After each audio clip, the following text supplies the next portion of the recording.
J'ai écouté un certain nombre de propositions. Elle a fait des propositions sur les carburants, notamment sur le forfait réel, qui ne sont pas inintéressantes.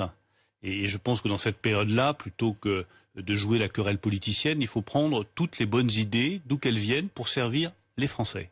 Donc celle-là, je ne l'ai pas étudiée. Monnayée en salaire? Je ne l'ai pas étudiée, ça peut d'abord exister pour certaines professions.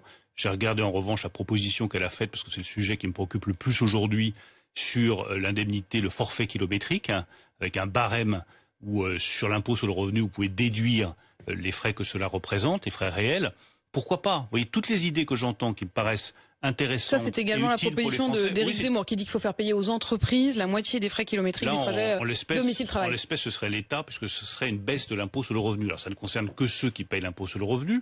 C'est une proposition qui a été faite par Valérie Pécresse hier soir. Je ne la trouve pas inintéressante. On va étudier, on va la regarder. Moi, je suis au service des Français. Et le fait que les entreprises puissent prendre une partie, justement, du kilométrage? Il faut simplement faire attention à ne pas pénaliser une très petite entreprise du bâtiment ou des transports publics qui, déjà, elles, doivent payer l'essence pour ces camions et qui est déjà pénalisée, elle aussi, par l'augmentation des carburants. Faisons très attention à ça. Et puis, il y a des idées qui ne tiennent pas la route.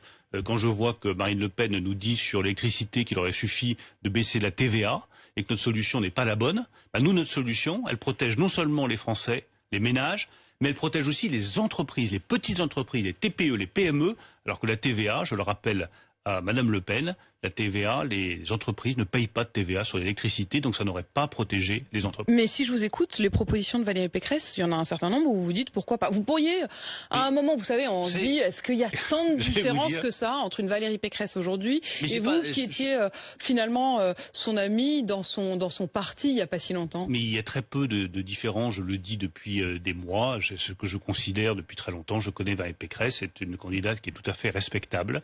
Je considère que quand vous regardez l'espace politique aujourd'hui, il y a ceux qui prônent la décroissance. Très bien, c'est pas ma crèmerie, mais ça existe et il y a des arguments pour le défendre. Je pense que c'est mauvais pour les Français, que ça conduira à l'appauvrissement des Français, mais c'est un espace politique. Il y a ceux qui expliquent que la seule solution se trouve dans le repli, le nationalisme. Ça n'est pas non plus ma solution, même si je crois à la nation française. Et puis il y a ceux qui défendent la politique que nous menons avec le président de la République, bâtir une nouvelle croissance, avec plus de prospérité et plus de respect de l'environnement. Et je ne vois pas très bien en quoi Valérie Pécresse se distingue de ce que nous défendons et surtout de ce que nous faisons avec le président de la République.